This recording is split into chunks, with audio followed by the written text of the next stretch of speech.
From CPRE and the CPRE Knowledge Hub, this is Research Minutes, a weekly look at new and important research in education.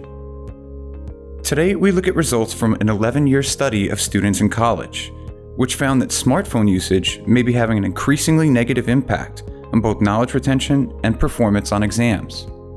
To my surprise, 2011 students were no longer doing better than they were in 2010. It was the same. And then 2012, 2013, 2014, 2015, in fact, performance is getting worse and worse and worse. We welcome Rutgers University psychology professor and study lead author Arnold Glass. Glass discusses what he learned about the relationship between homework, smartphones, and test performance.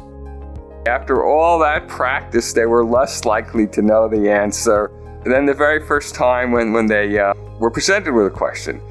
And some important implications for education policy, practice, and future research. The way our brains work, the cost is just too far down the road to see, which is tremendously unfortunate, which is why I'm trying to get the word out about this. That's right now on Research Minutes.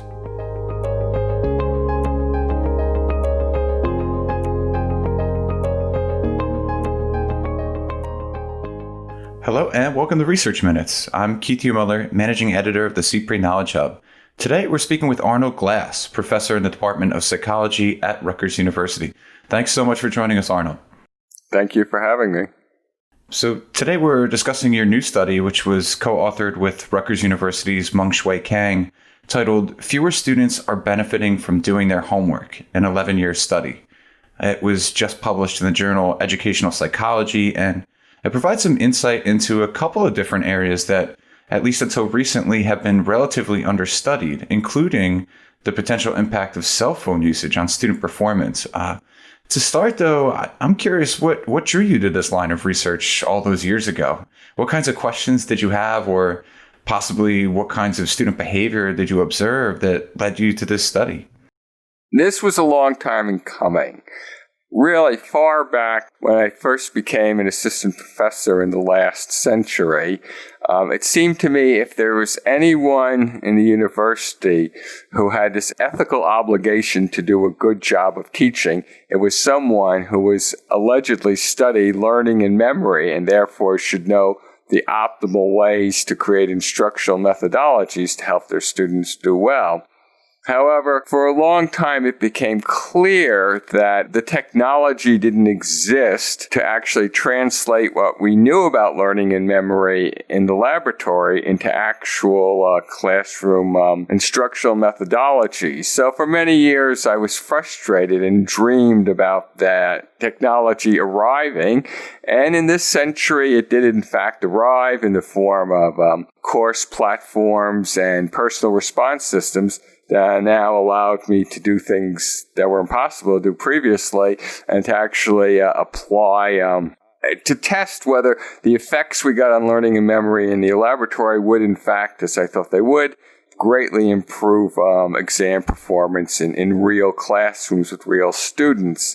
And so my actual classes became not just for the purpose of instruction, but I was able to collect an enormous amount of data that allowed me to pretty much know what a student knew at any point in the semester and when they learned something and when they forgot something, because throughout the semester I was asking them multiple versions of the same question. I had all these questions which really had the same answer, and I could track whether they got each version right or wrong. And this both allowed me to fit models of learning theory to see which one fit the improvement in performance as I varied various factors, but also gave me way more information than anyone had ever collected before on how students learn in an actual class. Now, I applied all this to perfect an instructional methodology called distributed questioning. What was well known in the laboratory is something called the question effect, which was that if you give someone something to study and they can just study it as long as they want, the amount of time doesn't matter, versus you just have them read it or hear it once and then you ask them a question about it, they remember the material better and much longer if you ask them a question. Right? Questioning generates actually a part of the brain which produces long-term retention. So you want to mix up exposition with lots of questions in order to generate long-term retention for what you think it's important for the students to know. So there's a certain amount of engineering that goes into transferring a laboratory effect into the classroom. But I was very satisfied to see, as I got control of the technique in the classroom, every year students were doing better and better. So I went from 2005, 2006, 2007, 2008, 2009, 2010. Exam performance was getting significantly better. I was finally reaching the point where 50% of the students were doing 90 or better on the final exam, and I was really getting close to my fantasy that 90% of the students would all get A's if they just did what I told them to. But then, to my surprise, beginning for the first time, 2011, students were no longer doing better than they were in 2010. It was the same. And then 2012, 2013, 2014, 2015, in fact, performance is getting worse and worse and worse. So that was a shock and a disappointment. And clearly something else was happening that I hadn't counted for, that was counteracting the effect of what I was doing in the classroom. And it turned out that there were two things going on. One thing, which was the result of an earlier paper. Before 2010, when you taught a class in college, basically students had two options. They could pay attention to you or they could sleep. And some actually did sleep. But for most of them, they were paying attention to you, and that led to reasonably good retention, since they're smart kids, of what you were saying. But after 2010, when you taught a class, actually they clearly weren't paying attention to you. They were all looking on their smart devices, doing social interaction or watching a video or playing a game or something, and they would occasionally look up at you to just kind of follow along what you were saying. And so what I did in the earlier study is for half the classes, they were allowed to do what they wanted, and the other half of the classes, I had a proctor, and the only thing they could do was just pay attention to me. And sure enough, when you looked at exam performance, students did anywhere from a half to a whole letter grade better on material when they were forced to actually pay attention to me and couldn't divide attention in the classroom. So that explained part of the decline in the performance, but didn't explain the entire decline in the performance. Because students have homework assignments before every single class through the semester, so I had all this data from their online homework performance. And one of the obvious things is if you give people several study opportunities on materials, so they study, test, study, test, study, test, study, test, every time you have another study test interval, the probability of getting the answer correct goes up, right? Makes sense, but that's in fact what you find. When I looked at just the entire class data for the whole class, it looked like I was getting that obvious result that you always got. But when I looked at it more carefully and used a sorting algorithm, I found that there was a subset of students who showed a completely different pattern. For them, they did very well, 90 to 100% correct, on the online assignments, but they did much worse on the classroom assignments where there are quizzes in classes or the exam. So they weren't showing an incremental improvement. In fact, they got a truly remarkable result in that I had all these versions of the same question. The probability they got that question correct the very first time they saw it, before I even lectured on it as a pre-lesson question, they got it right about 90% of the time. But 4 weeks later, after they had gotten that question at a minimum a second and a third time on the exam, they only got that question right about 80 to 85% of the time. So literally, after all that practice, they were less likely to know the answer than the very first time when they were presented with a question. So I interrogate students, of course, to find out what they're doing, and I fit it to the data. And it became clear that what happens now is students can get much better scores on their homework than they ever did because they're tremendously skilled at searching the internet for answers. Right? So they have a homework assignment, they have their smartphone, they have Google and other facilities, and amazingly rapidly, they can find the right answers and put them all down and then feel very good about themselves because they're doing very well on their homework, better than students did before. But even though they'll remember, of course, what they looked up and what they answered that day, and maybe even the next day, a week later, they're probably not going to remember the answers and they probably won't even remember the questions. And that's because since they didn't first generate the answers for themselves, they never activated the part of the brain which is involved in long-term retention. Their entire experience was a short-term retention experience, and that's why it will all fade away. Therefore, when the actual exam comes up, all that homework that they got those high scores on, that's useless because they don't remember anything of that experience. So they have to start studying all the material over from the beginning, which is a truly, truly terrible outcome for students who actually think they're doing well and have been led to think they're doing well by their intuitions and by the feedback they're getting from high grades. So I was really appalled to discover this.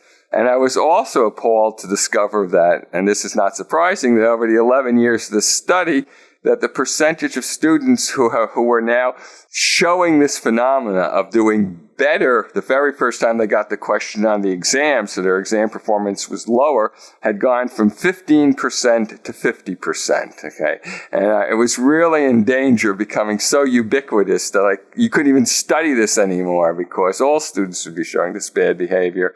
And so I thought it was really important to alert the world in general, but students in particular, to what was going on so they could make an informed decision about how they could study given the catastrophic consequences of what was happening to some students right in my own class right now. Could you give us a little bit of an overview on how you actually studied this? I understand that most of your work or all of your work took place among college students there at Rutgers. Yes, it did take place among college students. I teach a large lecture class, appropriately enough, on cognition, and I teach 2 sections of the course in a large lecture hall back to back, so I have hundreds of students. But the advantage of having 2 sections is I can do experimental designs, which means these are within subject, within item designs. So if there's some manipulation I want to test to see how it affects student performance, I can have each of the students experience the manipulation half the time over the course of the semester, the 28 class periods and the 3 exam periods. And I can split the items into 2 groups. So half the students have one manipulation with one set of items, and the other half of the students have the other manipulation with the same set of items. And so when I have a within subject, within item design, I really have the gold standard of experimental design. So at the end, I can be very confident of these results. So let's jump right into your findings then, beginning with the relationship between homework answers and future test performance. Could you walk us through what you learned there? In my study, students will get one version of a question during the day or 2 before the class in which I'm going to go over material. They get the second version of the question in class. They'll get a third version a week later as a review question.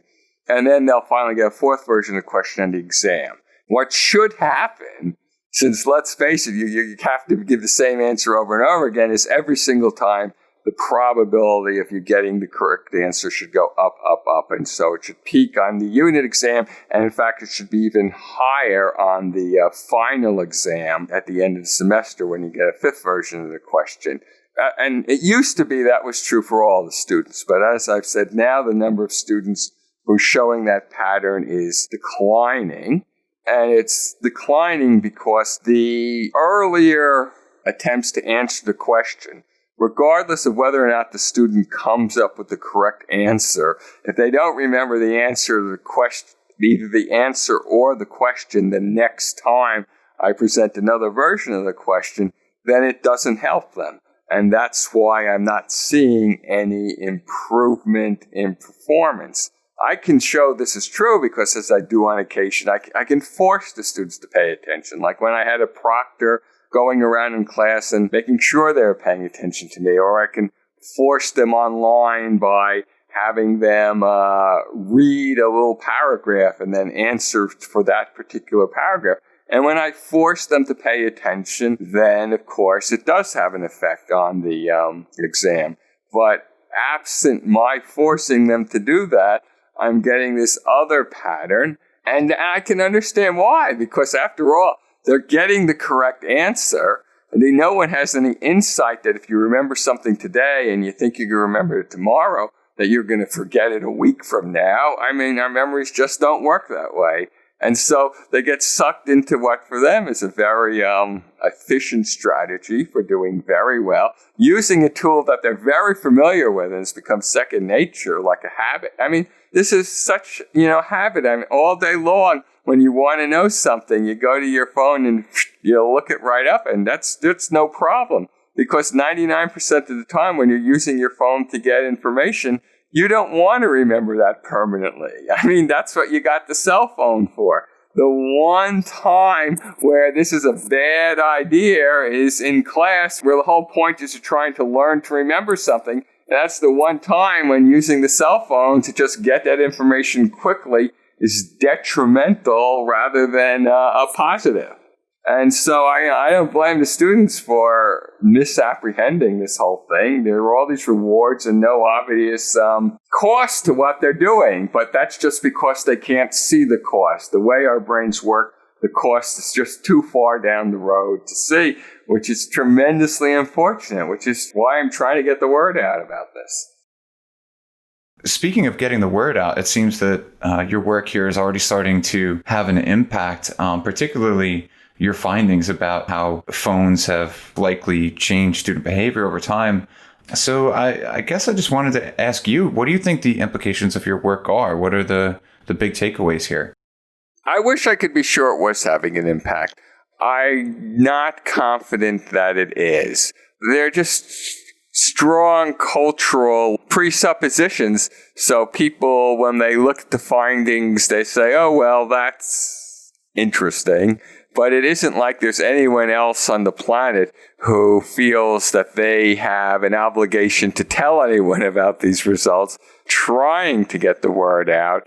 But it's going to take, I can see, considerable more effort before more than a significant number of people are going to be aware of these findings, because apparently other people don't feel that this is as compelling as you and I feel that these are compelling findings. And that's unfortunate, because once you understand what's going on, the answer is not to throw away the technology, but there are fixes, which if I could take the time to systematically study, which should easily solve the problem. What you have to do is you have to convince students, and it's better to set up the technology so they have no choice, that they get a question, they have to generate an answer on their own, even if it's a guess. And only after they've generated their own answer, even if it's a guess, do they go ahead and use their smartphone to find the answer, the correct answer 1, 2, 3.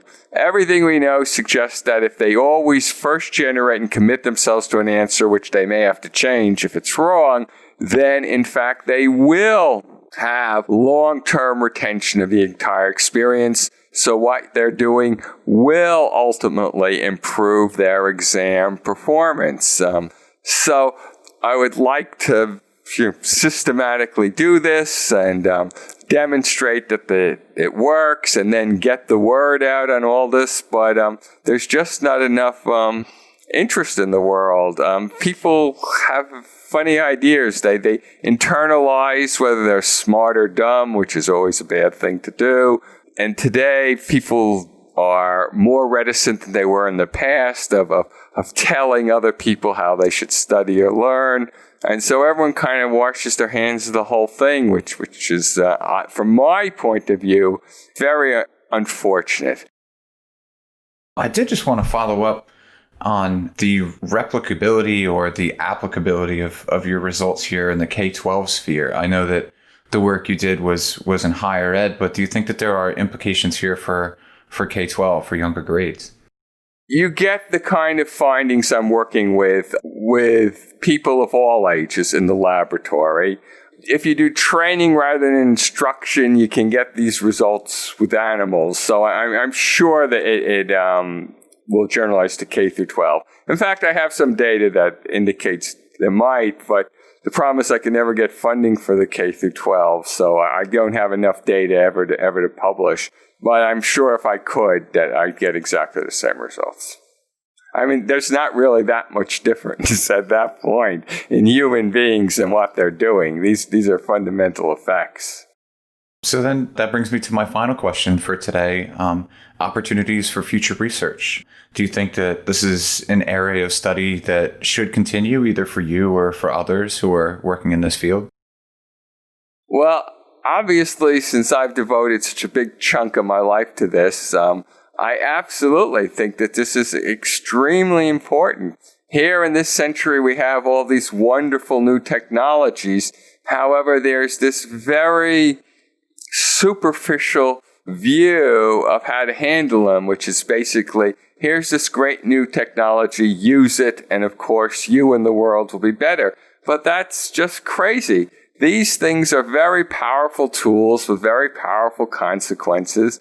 Just because we are intending them to use them in a good way doesn't mean that we will be able to foresee every possible effect they're going to have. There may be some negative effects for some people, others for other people. And therefore, from the very beginning, I've always attempted to systematically look at the effects of using new technologies so that we could use the tools that are now available to us to our best possible advantage. If I wasn't committed to doing that, I would have never discovered the phenomena that we're talking about today.